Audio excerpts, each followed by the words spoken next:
Coming up on News 4 at 6, some tips to keep your home safe from thieves this holiday season.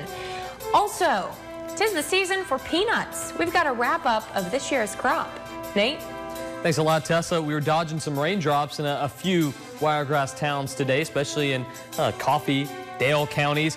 A little bit more rain tonight, then fog, and then more rain coming for the forecast. We'll have all the details coming up.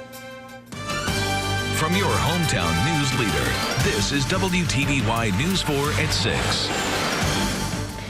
U.S. Senator Jeff Sessions from Alabama says the Wiregrass is flying high with commercial jet. Good evening. I'm Tessa Darlington. I'm Reginald Jones. Thank you for joining us for News 4 at 6. U.S. Senator Jeff Sessions of Alabama toured the commercial jet facilities in Dothan today. News 4's Victoria Rosa tagged along. She joins us live from Commercial Jet with what the senator believes the future holds for the company. Victoria?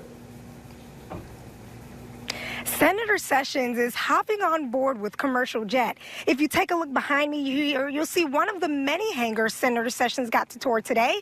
He says he's excited about what the future holds for the community and Commercial Jet. Commercial Jet is flying high. We're very excited that Senator Sessions came to visit our facility while he's here. He's been instrumental in helping us. Senator Sessions and local leaders got a chance to tour Commercial Jet Wednesday. Senator Sessions says he knows his support has been well placed. Commercial Jet knows what it's doing. They've been in this business. They've already turned out aircraft right here already, starting, I guess, in the spring.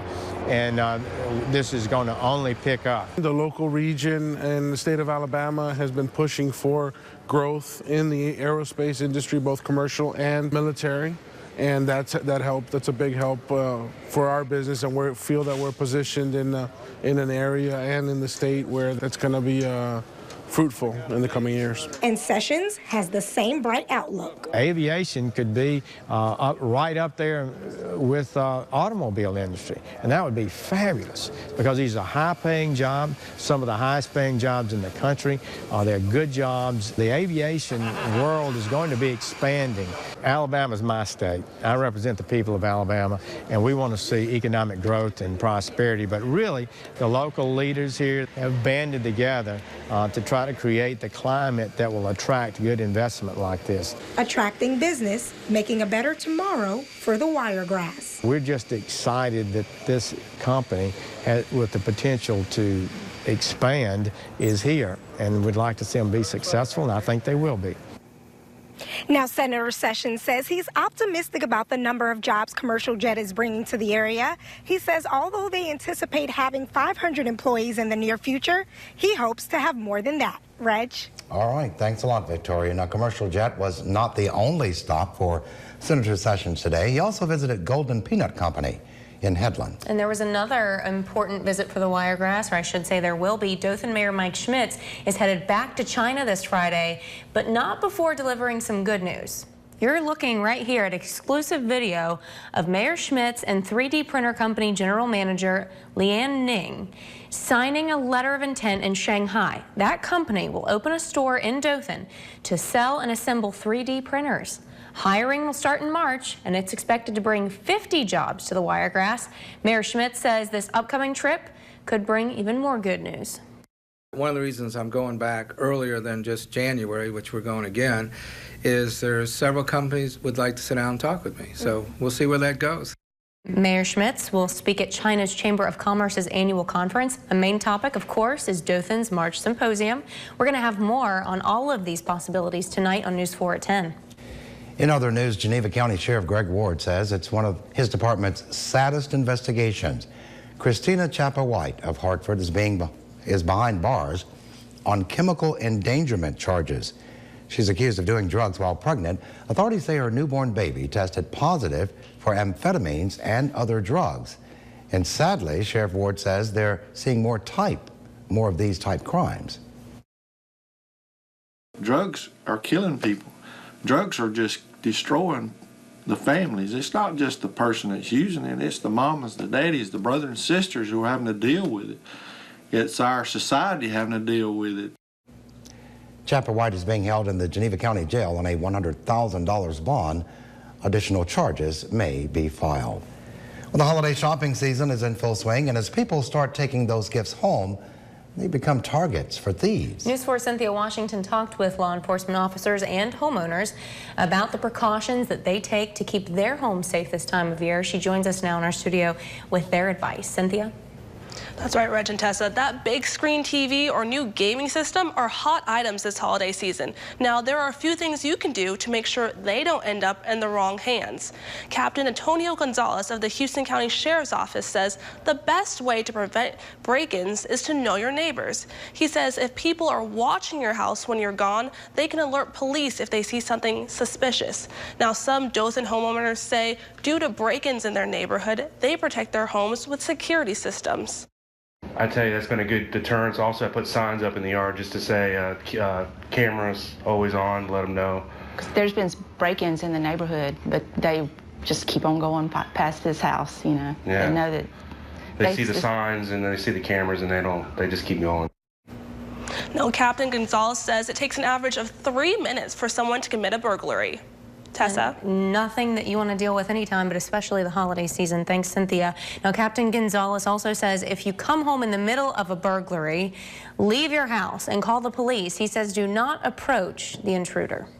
Well, there was some light rain in the area today, and you might want to keep those umbrellas handy. I think so. Let's go to meteorologist Nate Harrington for our first check on that weather. Nate? Yeah, keep them handy not just for the rest of the night tonight, but into the next several days. It looks like we'll catch a little bit of a break in this pattern for late in the week, but then start it right back up for the start of the weekend. Here's 4-1 radar. A few showers now moving southwest to northeast across the area. Coming from the Gulf of Mexico, could see a few more before midnight, and that's when fog will start to set in. A lot of fog early this morning. What the Daily Almanac has in store? Well, only just a little splash of rain in the bucket, 1/100 of an inch. But you see today's high and low, 75 and 59, way above average. We continue that above average trend with more rain chances too to talk about. We've got all the details in just a few minutes. Okay. Thanks, Nate. It's going to be a holly jolly Christmas for area peanut farmers this year. News 4's Jessica Light has more on the first day of shelling. 'Tis the season for peanuts. We just started on our new crop for the new season, and so far everything working out just what we planned. But the season was later than usual. Our production's down approximately 35% from last year due to an acreage reduction and a yield reduction from last year. It was really wet back in the summertime, one of the wettest summers we've ever had, so the harvest was delayed about 30 days, but we're pretty much on schedule as far as shelling goes. The American Peanut Growers Group in Donaldsonville is celebrating their 10-year anniversary this holiday season. We're owned by 86 peanut farmers. We're 100% owned by those peanut farmers, and we excel and pride ourselves on our quality. The company sells its growers raw shelled peanuts to manufacturers, and the growers keep the profits. Right now I'm standing in the cold storage unit, which is 40 degrees, and it holds 25 million pounds of shelled peanuts. These shelled peanuts travel cross-country and around the world, eventually landing on your grocery store shelf or in your favorite box of chocolates. I love peanut butter. Most of our product goes into peanut butter, but we do sell to some of the larger candy manufacturers as well. Although Wednesday was the first day of their holiday shelling season, the plant expects to unwrap a high-quality crop. The peanuts grown here in southwest Georgia, we believe, are the best quality peanuts in the United States. And now they're ready for the rest of the U.S. to taste the proof. In Donaldsonville, Jessica Light, WTVY News 4. And last year was a record year for American Peanut Growers Group. They shelled 122 tons of peanuts. And speaking of food, here's your chance to help the hungry this holiday season. The Miracle on Foster Street food drive is next week. Now, all day Thursday, December 11th, you can drop off canned and boxed food or money right outside our studio. You don't even have to get out your car. We'll come out and get it from you. We're located at 285 North Foster Street in downtown Dothan. And Life South's annual On the Air Blood Drive is tomorrow. WTVY TV once again pitted against 95.5 WTVY Radio. From 6 a.m. until 6 p.m., you can donate for either us or them at Life South. Donors must be 16 or older, weigh at least 110 pounds, and be able to show a photo ID. The Salvation Army also needs your help to make Christmas possible for hundreds of Wiregrass children. We're live from this year's Angel Tree coming up. Also, this year's NORAD Santa Tracker was going to look a little different, but not everyone's happy about that. We have more on the controversy when we come back. Stay with us. You're watching News 4 at 6 with Reginald Jones and Tessa Darlington, meteorologist Nate Harrington, and Matt Harris with sports. There are less than 3 weeks until the Salvation Army drops off gifts and food across Houston, Henry, and Geneva counties, and they need your help. News 4's Matthew McClellan is at Wiregrass Commons Mall in Dothan. And Matthew, kind of tell everybody about the challenge that's standing in the way of Distribution Day. Hey Tessa, that challenge is an extreme need for adoptions at the Salvation Army Angel Tree, where you can adopt a child like Michael here. He's 11 years old. He's wishing for a jacket, clothes, shoes, socks, underwear, just the very basics. And Mary Lou, you and I saw something really special just a second ago. 2 children who said they were going to sponsor an angel from this tree with their own money.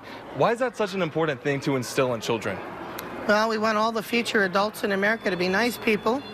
And the fact that they are going to be industrious and earning their own money is a good way to start that, to have a good work ethic, and also to be charitable to other people and giving. And this is such a great way to do that. More than 470 children are still left on this tree. There's less than 2 weeks left to sign up, and it's just a great way to reach out and to give back in this holiday season. So be sure and stop by the mall and sign up for one of these adoptions before the 14th of December. Tessa, back to you.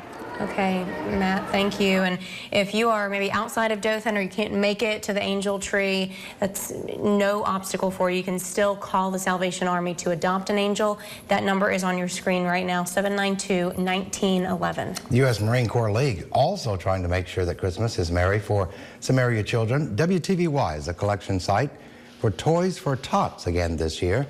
You can drop off new unwrapped toys at our station Monday through Friday between 8 a.m. and 5 p.m. We're located at 285 North Foster Street in downtown Dothan. Last year, the Toys for Tots program helped more than 2,100 children. Santa is getting a little extra help this Christmas Eve. A couple of military fighter jets will be accompanying jolly old St. Nick, courtesy of the North American Aerospace Defense Command. Now, the command has been tracking Santa since the mid-1950s. They say the jets, they're just part of an effort to give the tracking program a more operational feel. The addition, though, it's not sitting well with some people. They say military jets have no place in this childhood fantasy. I guess he's just going to have a little backup. Wow, wow. Okay. Yep.